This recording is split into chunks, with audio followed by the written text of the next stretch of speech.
Good afternoon, and welcome to the beginning of IHA's webinar series for Webinar Wednesday. Today's webinar is the perfect product launch, a 10-day plan. Today's presenters, Luke Peters, CEO of Retail Band, Andrew Stevenson, VP of Marketing from Retail Band. Retail Band provides a valued service to IHA and members and was one of our sponsors last week at 2019 Chess Conference. It gives me great pleasure to introduce Luke Peters and Andrew Stevenson. Gentlemen. Thanks, Jenny. Thanks for having us here, and thank you all who've joined us on the webinar.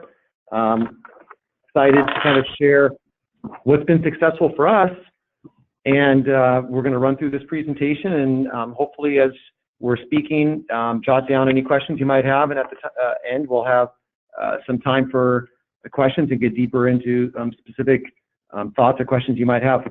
Cool. Hi everyone, my name's Andrew. Great to join and looking forward to sharing with you guys today. I know Jenny said we were at the Chess event last week in Chicago, the Chief Executives, the Chief Housewares Executive Super Session. It's great to be a sponsor of that, so we appreciate the opportunity with the IHA. So thank you. So we'll get right into it. Okay, great. So this is what we're going to be talking about today: how to successfully launch your products. This is an area that, while it might seem obvious, think about the investment that you're putting in with inventory, the time, your whole supply chain, sourcing team, marketing team, and so we're going to show you exactly how we do it here. Also, we're going to get into our profiles on the next slide and tell you a little bit more about us, but just sneak preview. Also, I'm the CEO founder of New IHA Appliances, and we exhibit at the IHA show every single year. We're in the South Hall, and so we've had to do this. This isn't, we're not just coming strictly just from an agency background. This is we're going to show you exactly how we do it with our products. We sell smaller appliances, compact appliances, wine coolers, beer coolers, fun products like that. We have a beer froster coming out hopefully towards the end of the year, and some evaporative cooling, air conditioning, all kinds of products like that. And this is exactly how we are launching those products. So that's the context for you. And what we're going to share today is the importance of a product launch for any brand, big or small, a product launch methodology, detailed tactics, a blueprint, and exactly how we can help you do the same thing. And I think in this quick note here, on this age of tariffs that we're in, this is even more valuable because probably one of your strategies, or hopefully one of your strategies, is that you are launching a lot more new SKUs than maybe you have in the past. And that's going to help you reset some of your channel pricing. So with that in mind, we'll go to the next slide and tell you a little bit about us. So again, I'm Luke Peters, founder and CEO. Retail Band is this new agency consultancy that we've just started. And again, but the majority of my experience is 17 years starting New IHA and growing it to where we are right now, selling through all the major channels, major retailers, and again, I can give you a description of the small appliances that we do. And what we do for you at Retail Band, or what we can do, is essentially become a company's sales and marketing arm. We can run all of their online channel sales because that's what we've become experts at. And we'll give you some more insight as we go through this webinar to show you where our strengths are and kind of some of the unique things that we're doing. And you can read the quick bio there, and just a little bit about me, totally unrelated, but just so you guys can get to know me a little bit, is that I started New IHA in my garage in 2001, 2002 with my wife, and I'm getting ready for a playoff game this Friday. I coach youth basketball, so my 12-year-old son's in there, and after this webinar this afternoon, we have our final practice and playoffs on Friday, so it's a lot of fun. Back to business. Andrew, you want to introduce yourself? Yeah, thanks. So just a bit about me. I'm originally from Canada. I moved to the States about 5 years ago. I used to be a forest firefighter in Canada, and from there I somehow moved into the marketing world, agency world, where I went from fighting forest fires to fighting client fires. And my kind of background is 20 years agency, focused on, overall digital strategy, content marketing, and influencer marketing. Cool. Okay, thanks for that. And again, why you should invest. I know a lot of it is, it's probably obvious why you should invest in a product, but what we've seen, and again, the reason we started Retail Band is we've seen just a lot of our peers and friends, they're maybe great at product development, but then the product is just listed and they don't really have a strategy or plan on what the next steps are. So every product launch in our mind is so important. First, you're building trust. Could be with your buyers, could be with your customers, or with all of the above. And in order to do that, you're going to need reviews and quality content and all the things we're going to show you. You want to be consistent in what you're doing, and we'll demonstrate why consistent sales, especially at the beginning of a product launch, is important in these retailer algorithms and how they rank your products. Longevity, we want to set your product up for long-term success, and a lot of that has to do with how the product is launched right off the bat. In other words, if you don't launch it right, it's going to hurt your long-term sales. Competitive advantage, most of your competitors are not thinking and doing this. This is where you have a big advantage. Too many companies just launch a product and they think their work is done. And we're going to show you kind of how we do it and how you can be thinking. And also, one additional thing I just want to put in here is when we're talking about product launches, we're not just talking about Amazon. Let's really think about Home Depot, Wayfair, Lowe's, Walmart, Target, all these other retailers. On Amazon, what we've noticed is people do put a lot of time in post launch, and we can speak to all of them, but where the void is with all of these other big box retailers. And I think it exists because most brands don't understand that there are a lot of levers they can pull. Usually these portals are more complicated, they're a little more difficult to work with. Amazon is easy, it's self-serve, everybody knows how the advertising works. So I just wanted to put that out to give you guys context. We're talking about all of the retailers, and even obviously Amazon, but even more so the other big box retailers, because they're often ignored or left behind when they shouldn't be.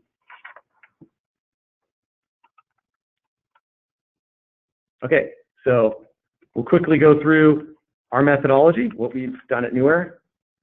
And the term that we like to use, because still, just in conversations, sometimes I have to, I want to think about how to really make it concise, because I have to educate in a sense, or maybe another company I'm talking to doesn't completely understand what we want to offer or how we want to help them. And how I kind of sum it up is speed to sale, meaning your buzz plus your reviews plus your sales velocity. And we have those down here below: buzz, reviews, sales velocity. And we'll get into the details about how that works next.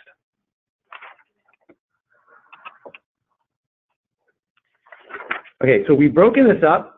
We like to compartmentalize, and we're very organized on how we roll things out here. So hopefully these visuals will help you guys think about how you can bring those into your own brands, your own companies. And we'll get into a lot more later on.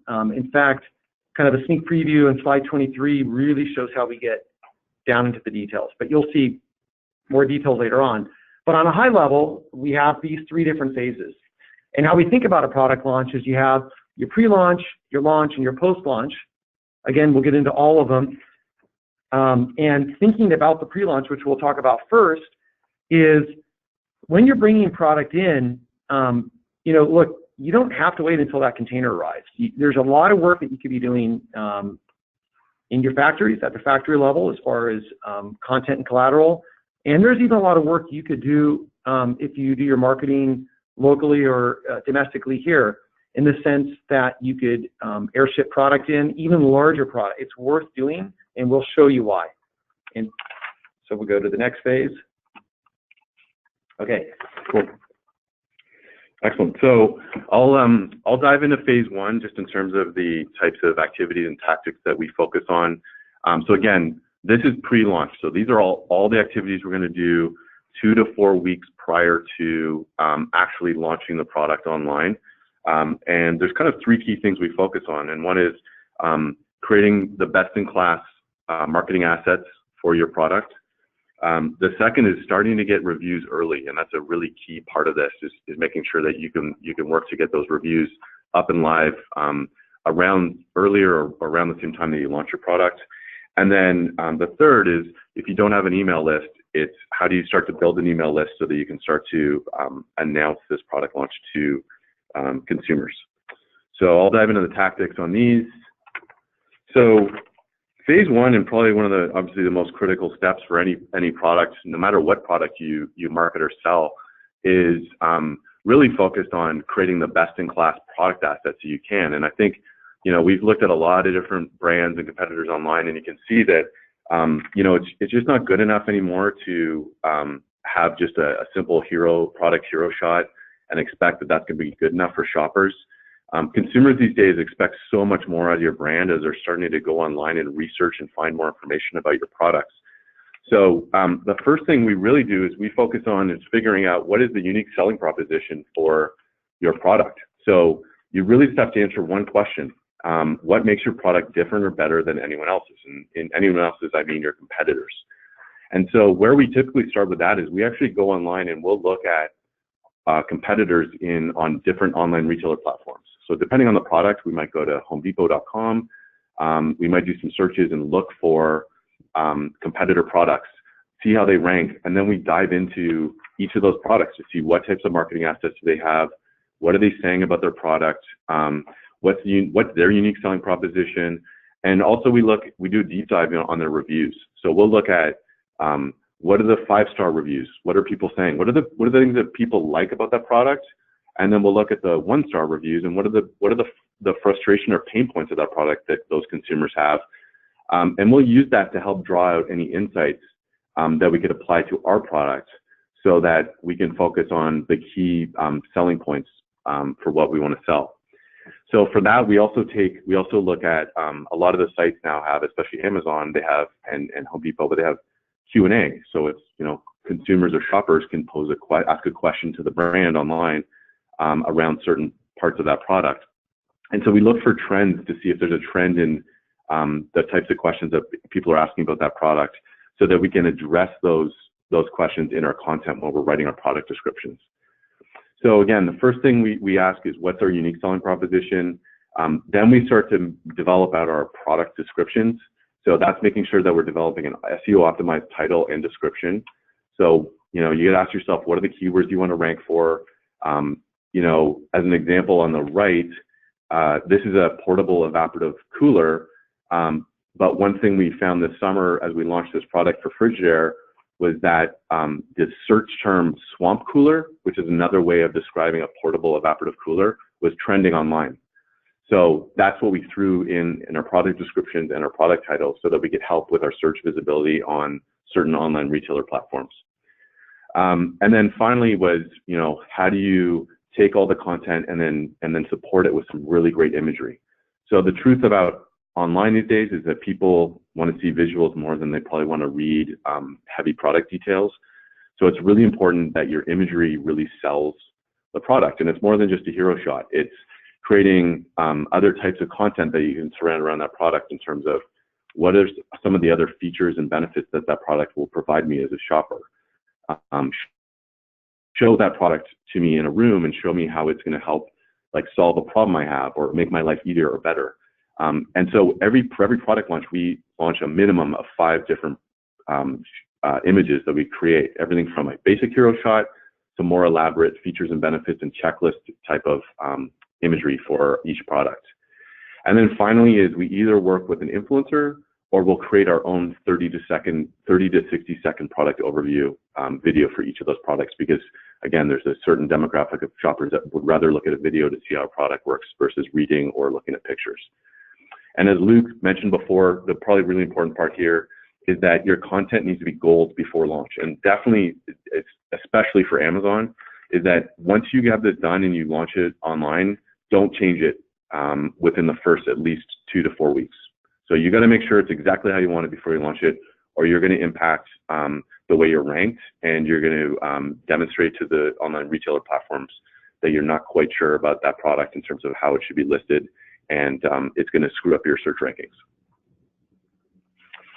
So the next phase just quickly to show you, I think the other important part here is that, thinking about if you're going to be launching on any of the online retailer platforms, we just put a quick table of an average go live time from the time that you submit your product information to an online retailer to how long it actually takes them to get it up and live for you. So you guys can read that at a later time when we send out the presentation that will be sent out at the end of this webinar for everyone to review, and it'll also be on the IHA website to review, so you can take a look at that. Cool. And then, so the other part that we do in the pre-launch phase that's really important is that we work to get a minimum, and for us, we set our own goal of a minimum of 20 product reviews for every single product launch.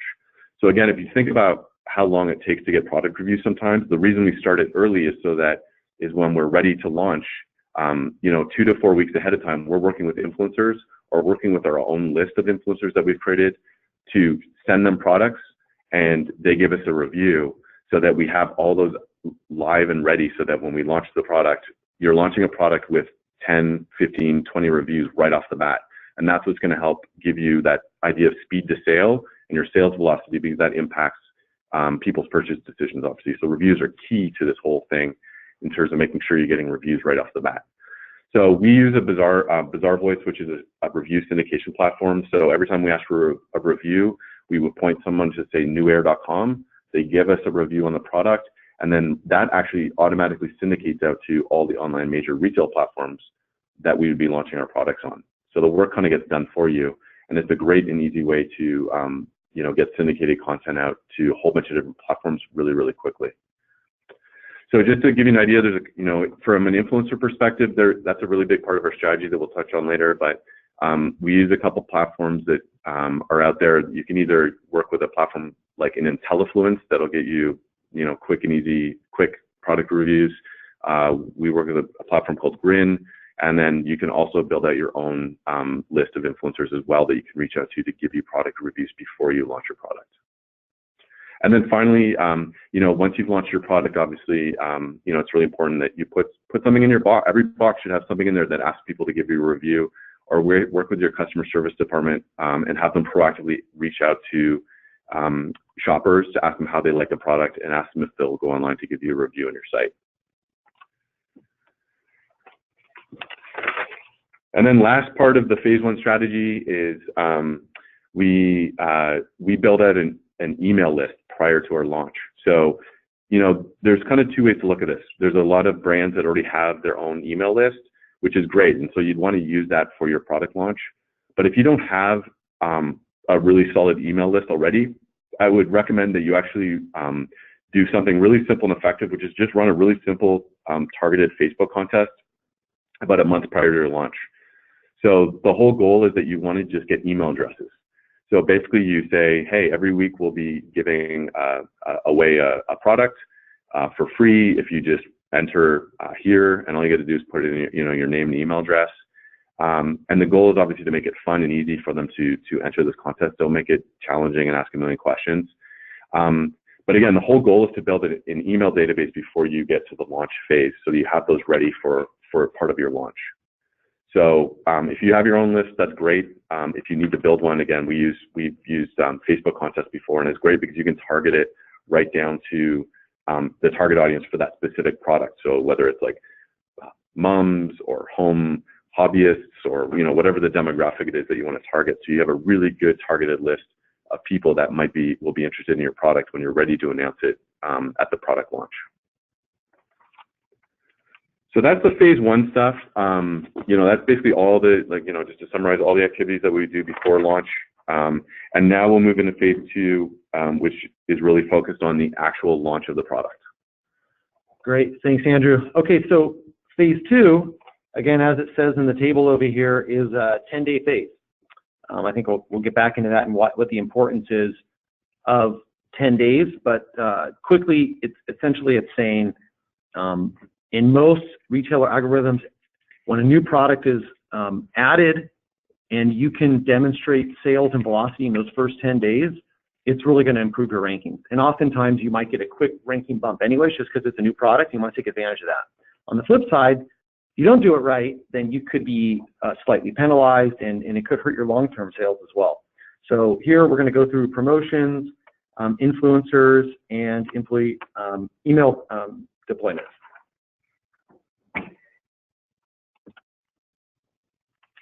Okay, and again, as mentioned earlier, one of the things that we've really worked on is creating great tracking mechanisms and reporting and compartmentalizing everything. So this literally shows you how we'll think about a 10-day launch and a 10-day dashboard. Having tools like this internally allows this to get into our marketing department and creates a lot of accountability, by the way, and actually also creates a lot of clarity by those who are then implementing and executing on these projects, because everything's spelled out. The plan is all known ahead of time. And as you can see through the 10 days, and on the left side, Andrew just talked about deploying the emails, YouTube influencer videos, and the press release. And you can see how those might be broken out in this example. We're going to dive more into the influencer marketing videos and emails in the ensuing slides. Further down, though, something we haven't talked about is the advertising. I think this is a huge missing gap that I've seen. In fact, it seems like everybody knows that there's advertising on Amazon, but nobody knows that they can do the same thing on, Home Depot, Wayfair, and so on and so forth. And if they do, they're not optimizing. And we'll talk about that. But what I mean by optimizing is that your ROAS should easily be well above 1,000. And I mean, it could be a couple thousand on some of the platforms. And what that means is your return on spend is going to be super, super high, just because they're underutilized. Okay. So thinking about when your emails are going out, and one comment I wanted to make here is, I think it's kind of a mix, maybe 50-50 mix of retailers. So of the brand owners that are listening here in the audience on this webinar today, my guess is 50% sell direct to consumer and 50% don't. This is a whole nother tangent or something to talk about, but I think everybody should be selling direct to consumer. It doesn't mean you compete with your retailers. You could be at a higher price, you could hold a MAP price, but you want to have that direct consumer engagement. Even if you don't, Andrew kind of laid out a strategy where you could use Facebook to create an email list. Having an email list it's so valuable. So is having a decent social following on Instagram or something like that. And those are also things that we've done with the New Era brand, because you can gain customer feedback, new product. You can even do product development. But for the purpose of this webinar, that email is being used to quickly speed up your sales those first 10 days. You can point, so if you have your own website, then obviously you would be running an email campaign, driving sales on your own website if you choose so, and you could drive reviews that way, and then you could use something like a Phasell voice to syndicate out, just like Andrew talked about. Another mistake we've seen is people invest in reviews on Home Depot and Wayfair independently, and in my view, it's too expensive. You could do it yourself on your retail platform. You can own all of those reviews, and you can syndicate out to 15 or 20 partners. It's 100% the best way to go. There's a little bit of investment up front to get it right. And again, we can consult on that as well. So, and then this slide kind of gives you an example. It's only 1,000 emails. You're obviously going to want to build a bigger list than that. Another thing that that has worked is driving those emails right to your Amazon product listing, or even using Facebook advertising direct to your Amazon listing. So there's many ways you could use that in the first 10 days to drive your rankings.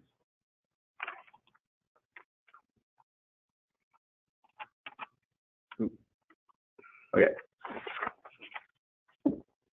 Okay, now we're talking about YouTube influencers. This is my favorite part. And actually, it's funny, when Andrew came on a couple of years ago at New Era, this was one of the first things that we jumped into. And what we noticed is just there isn't anybody doing influencers in our category. And you probably look around in your own categories, there's probably not a lot of people using influencers. They're out there in fashion. I have a friend who owns a fashion brand. They were literally 100% influencer sales driven, direct to consumer. So went in there, learned their model, adapted it to what we do, and that's what we're going to share with you today. And it's so powerful. We can only show you, we got to talk quick here so we have time for questions. We can only show you so much, but when you think about the ROI and the evergreen value of the content and SEO content that's created, I can't find anything better than influencer marketing. So in here, quickly, what we'll do is we'd reach out to, say, 12 YouTube influencers. We like YouTube for certain product categories better than Instagram for a couple of reasons. Quickly, because it's evergreen, meaning those videos are always going to be there. So you're getting the benefit of views increasing over time. The second thing is it's easy to demonstrate products on YouTube. And all influencer platforms are great because you're getting third-party recognition. Consumers believe the influencer more than they're going to believe the brand. So, and then number two, we are looking for influencers that are the right fit. This is huge. It's hard to do that, or it's hard for somebody to do that their first time starting out and creating their own influencer platform. But really understanding who the influencer's audience is really important. We look for influencers in the micro-influencer niche. There's nano, micro, and then it kind of goes up from there. So between the 10 and 100K followers is a good size to look into. And then we also have ways to track engagement because a lot of those followers can be faked. So there's a lot of, it's kind of like SEO, the old days when there's black hat SEO. Well, it's the same thing with influencers, and you really have to kind of understand the value you're going to be getting, and no two influencers are going to be the same. So we'll work with each of them, create a video, have them put a link, description, discount code. All of it's going to be tailored and systematized, and we have great processes and systems put in place on our end. These are the types of things that we've created over time, and we found what works best. But at the end of the day, the influencer also needs a lot of latitude. I mean, they're providing an honest third-party review. They have to have their creative latitude to kind of do and say what they want, and that's kind of where the vetting ahead of that is important. But you want them to be authentic, and that's what you're going to find with these videos. And then we're able to track results and measure redemptions, especially or obviously if you have a direct-to-consumer site. Cool. I think just the other one thing just on the influencers that, again, Luke said it's a pretty big topic, so we could probably do a whole presentation just on this one area. But the other value as well is just from an SEO perspective. So if you think about the way people shop for products online, is they will typically start, well, either Amazon or Google. And so the value of these YouTube videos is that your videos can surface up to the top of Google searches when they're looking for certain products. So as an example, one is if you typed in, best cigar humidor into Google, hopefully you'll see it, but probably our videos for our influencers that did videos about our cigar humidor come up top of page as video links from influencers. And the value is that it's them talking about our products, not us, and they're the ones that are really selling it to someone. And again, the SEO value is immense from this, which you're not going to get from an Instagram. Yeah, thanks for that, Andrew. And then the other thing on that SEO value is think about your product and your product price point. If you're above $100, then obviously it's probably not an impulse purchase. And if you're above $200 or even $300, then the sales cycle is going to be longer. And we all think in our mind that, somebody searches for a product, buys a product, maybe, who knows, maybe you think it happens in 3 days or 7 days. But honestly, the real results are that if your average order value is above $200 or $300, this could be over a month of shopping. And it doesn't mean it's intense shopping over a month, but it means there's discovery going on, there's conversations going back with maybe a consumer's friends and family, there's random Google searches, and then eventually there's, a moment of truth and they make that purchase. So kind of what Andrew is saying is you want to be showing up in Google, even though the majority of product searches are happening on Amazon. It doesn't mean that that's happening in one day. This is happening over a long period of time. There's so many different touch points that are happening, and you want to be showing up in those different touch points, especially when they're searching for your SKU and your brand. And by the way, that's what we've learned to optimize with these influencers. So, okay, on this slide, again, I'll talk quick. This shows your scorecard. So we wanted to share with you, show you exactly how we do things. We'll start actually at the bottom. We're measuring the folks that, we have a team that does this, and you can literally see our scorecard down at the bottom, and that shows how that team is individually measured on their performance and how they're incentivized even behind the scenes. There's going to be financial incentives. And what this does is it makes sure that they're focused on what we know is important for the product and brand. So if this isn't built in, then they might take the path of least resistance, but we know what's important. We know the SEO quality is important of a video, and that some types of videos are worthless and others are a gold mine. And that's what the scorecard does. Moving up, you can kind of get another, you can kind of see this over time, and you can see a couple different channels put in here with YouTube and blog. And then moving along to the right, you can see our products, and we track number of reviews, subscribers, video views. So just wanted to give it a sense of, if you're thinking of doing this, how you could think about setting up your systems internally. The one thing we didn't include on here, which for two parts, one, I didn't want to share sales data, but secondly, it just wouldn't fit on the slide for cropping reasons. But on the right side of this spreadsheet on the top of the page, we actually also track how much traffic is being driven to our product pages, and then how many sales it's actually driving as well. So we've had some really good learnings in terms of, like Luke said, depending on the type of product it is, whether it's more impulse or more research-based, but depending on those attributes, we can have an impact on actually driving sales through product pages by using influencers. And that's a big focus of ours that is probably a big differentiator that no one else has. Yeah, that's a great point, Andrew. And then just quickly on that, that's why there's such an importance of having a direct-to-consumer sales option. And the influencer marketing aspect is it's going to be a long-term branding play, an SEO play, and even a direct response option, just kind of like Andrew described there. So for every single product launch, we actually we create a press release that we syndicate out. So we use a platform called PR Web, and the reason we use that is just because it syndicates press releases out to all the news networks and journalists.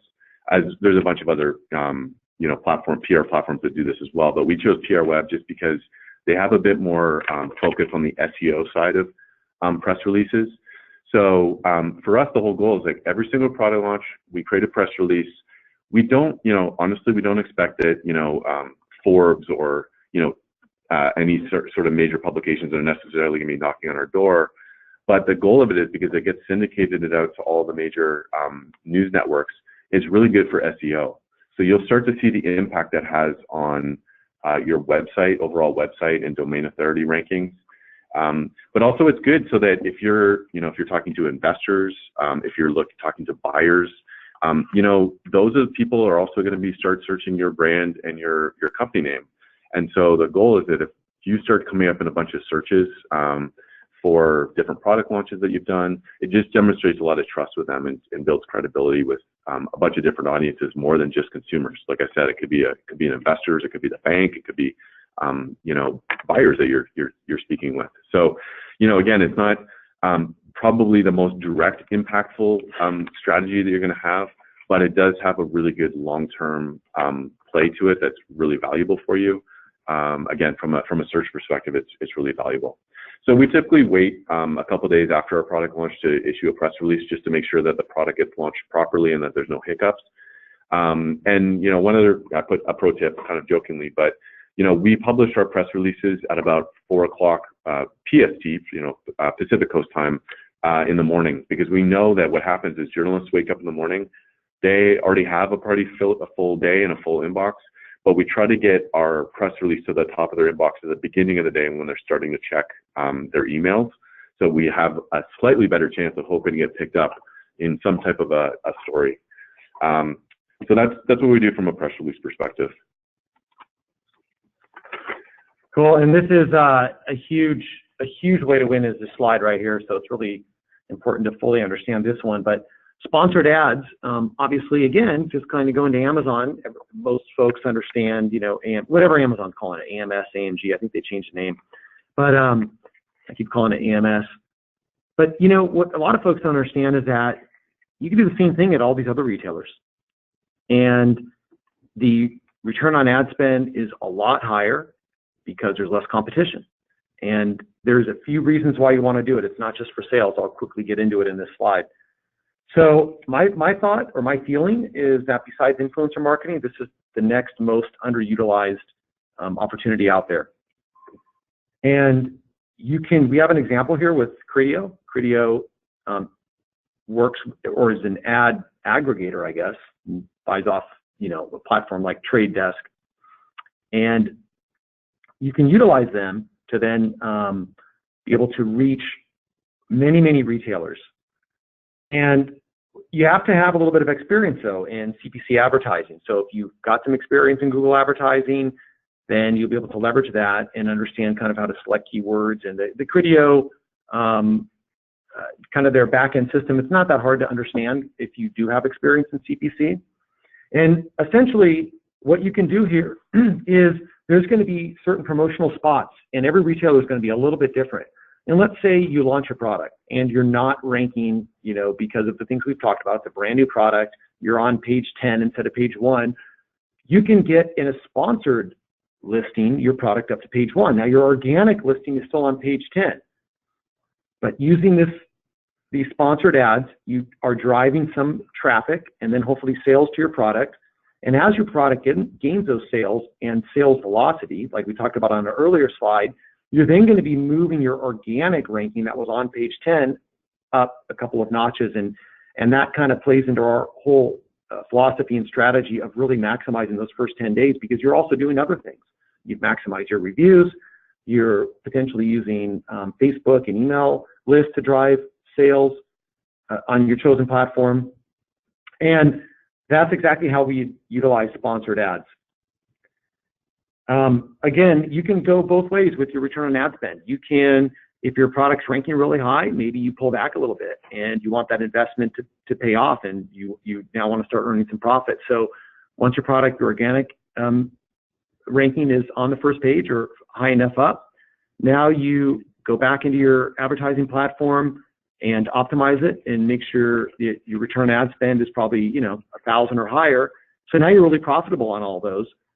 But then again, like I said, if you're not ranking, then probably you can endure a lower return on ad spend. Maybe you're 300%, or you just like breaking even or losing a little bit of money, but you're pushing up your organic ranking. And that's just, in a nutshell, like a very quick strategy on how you might utilize sponsored ads.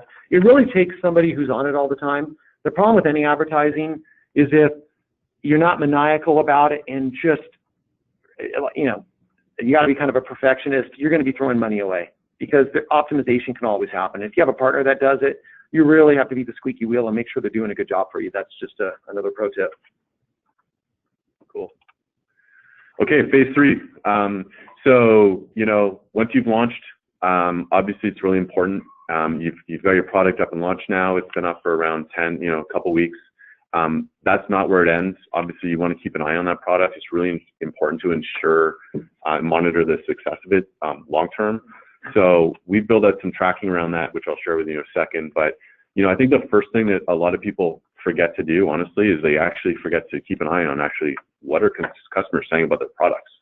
So how are the product reviews doing? We've seen sometimes we've launched new products and we start getting bad reviews on things because there's little things that come out of either the design of the product or a frustration that consumers having that we need to course correct on quickly. So sometimes it's either we have to follow up with the factory to get our next shipment changed, or we need to make some changes to our marketing assets, because maybe we've over promised something in our marketing assets that a consumer realizes is the product will perform to what we said it will do. So from our standpoint, it's just making sure you maintain or monitor your reviews.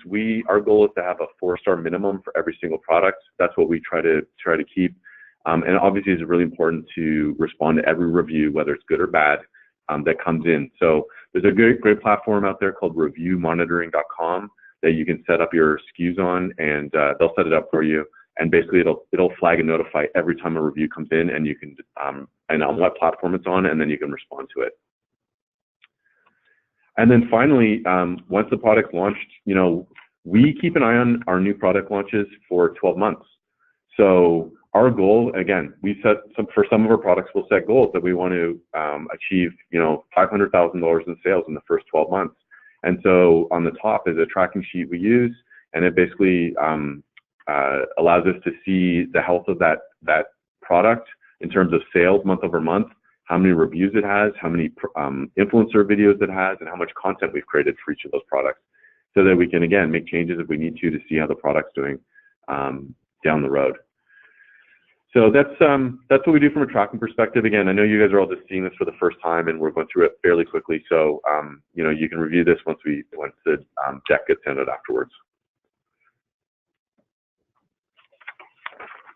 Cool. Cool. And now in that previous slide on 23, we'll get this out. But again, it just shows kind of the detail that we put into tracking. And I always believe that, you know, great tracking and great reporting adds accountability and adds clarity to those that are essentially or at the actually implementing and executing. So that's a pretty cool one. When you have time, take a look at it, and you can kind of see what we put together. Yep. Okay, great. So to summarize, you have 10 days, and in those 10 days, you really want to maximize everything you do. Our methodology, we call it speed to sale, velocity plus reviews plus sales. Our framework, the 3 phases that we talked about, the pre-launch, the launch, and the post-launch. And we love to measure things. You want to measure, and we hopefully gave you some helpful tools that you guys can bring into your businesses. And how I want you to think about it is you've made a huge investment. And I think we're all in the same boat. We're all dealing with tariffs. We have these product brands, and we're investing in our, you know, through our sourcing team and supply chain, warehousing, or 3PLs. And when you get that product in there, you don't want it collecting dust. And then you got a demand plan, and because of the tariffs, you're probably launching more SKUs like we talked about. So there's so much investment, and it's utterly surprising how little investment there is on the launch of the product. And that's what we wanted to emphasize and hopefully give you guys some strategies that you can use. Cool. And then just kind of wrapping up, I'll gloss over this quickly, but obviously this just gives you an idea of the type of team you probably need in terms of having to, you know, manage a product launch properly. There's a lot of different roles and people involved. Sometimes they're going to be in-house. Sometimes you might be outsourcing some of these roles, obviously, whether it's, you know, maybe copywriters, photographers, designers. And obviously, you know, we're going to plug some of our own services, obviously, but if you need help with an outside agency, like something like we do from a retail fan perspective, we'd be happy to share more and talk about how we can maybe help you.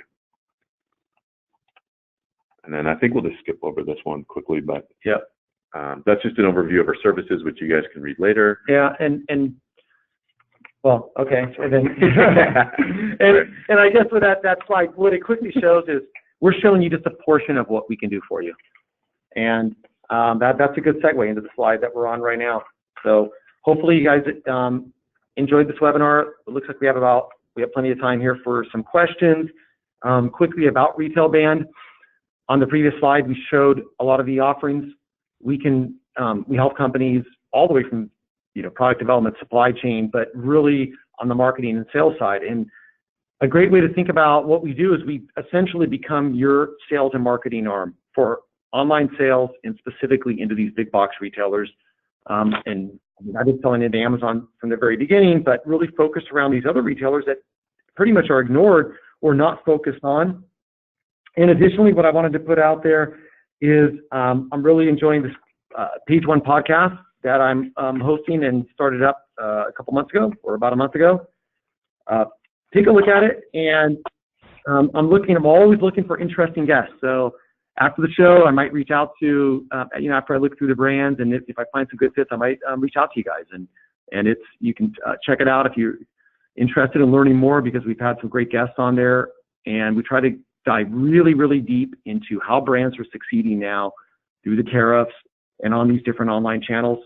And hopefully that also will bring you guys some extra value, because you're going to be listening to folks right in our industry and just your colleagues and other brand owners.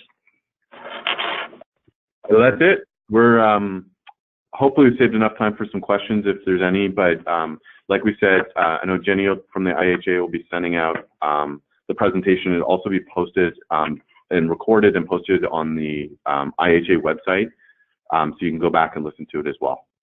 So thanks for everyone's time. Really appreciate it. And if there's any questions, we'll answer them now. Yep. Okay, I have a few questions for you gentlemen.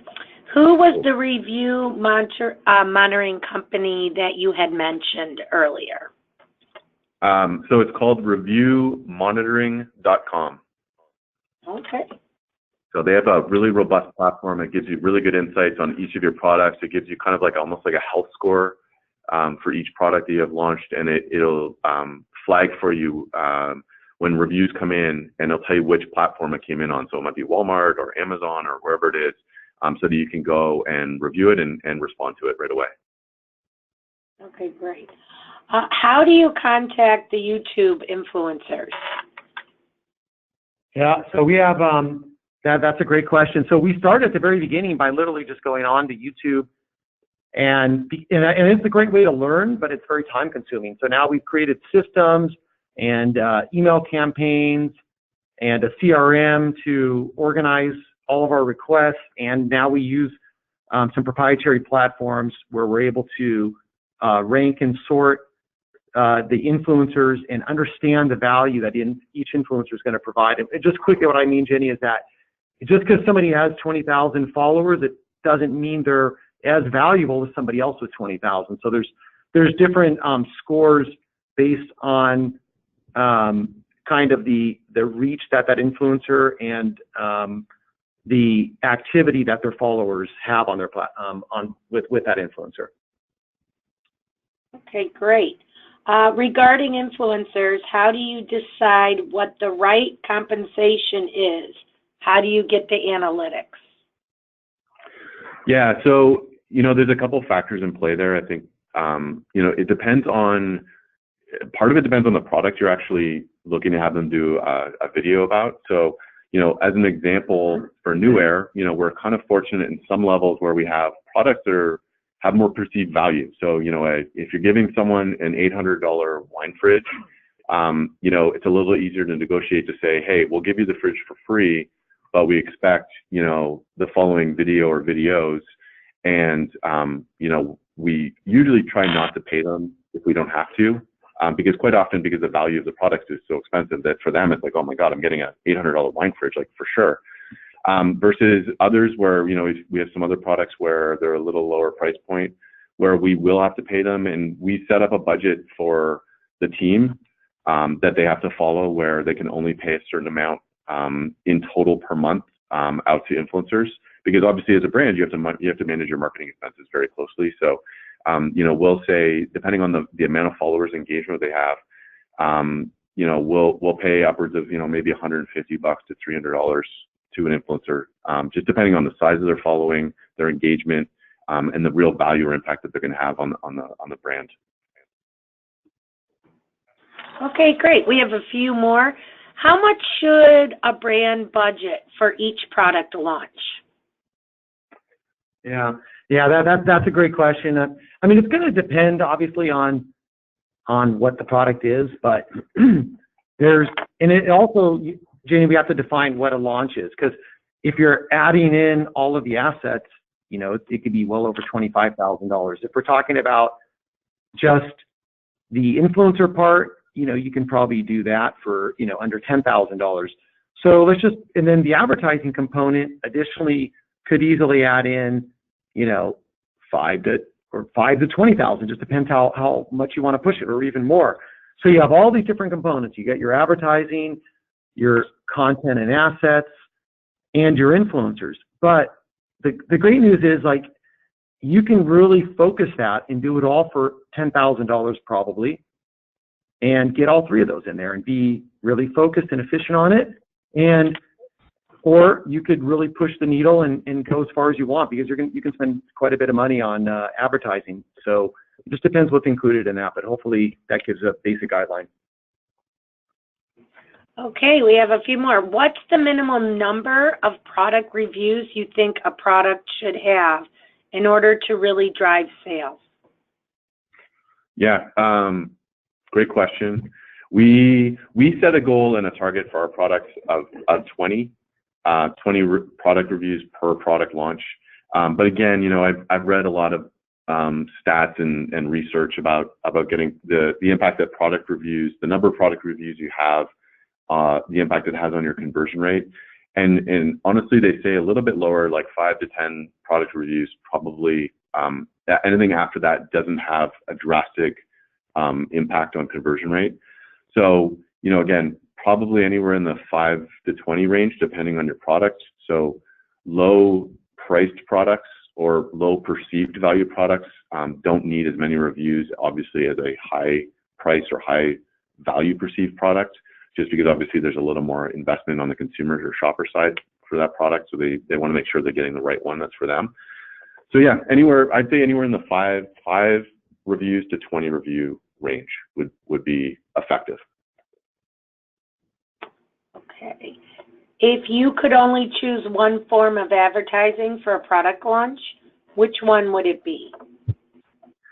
Okay, well, I'll take that one because I love influencer marketing. So I'm going to say influencer marketing. And Jenny, like I said, I have experience in this from 2000. I mean, Andrew and I both have almost 20 years or in doing a lot of the same things.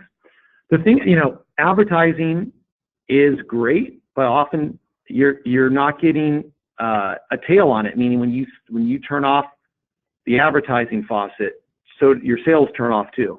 What I love about influencer marketing is it's evergreen, it's there forever, it's PR, it could drive sales, it could drive branding, and if you do it right and it's on YouTube, more people are watching it next year than this year.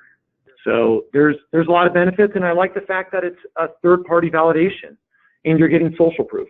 So for all those reasons, I think it's a great investment for any product or company. Yeah, we still have videos that we created over 2 years ago that are still driving traffic to our web pages, and they're still driving sales because people are still discovering them when they're on YouTube or on Google, so looking around for various products. So like Luke said, I think the value there is the SEO value, but the evergreen content is stuff that's long lasting.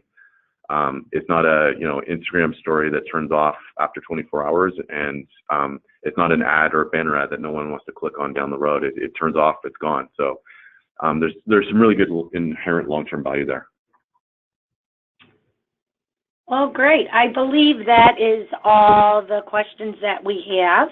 On behalf of IHA, I would like to thank our partners from Retail Band for a great informative webinar. And for all of you who joined us, please feel free to go to www.housewares.org.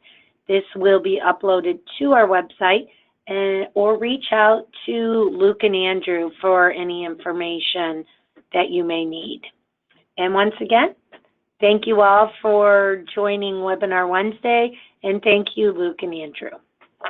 Have a good day. Thanks for having us. Thank you. Bye. Where's my Siri?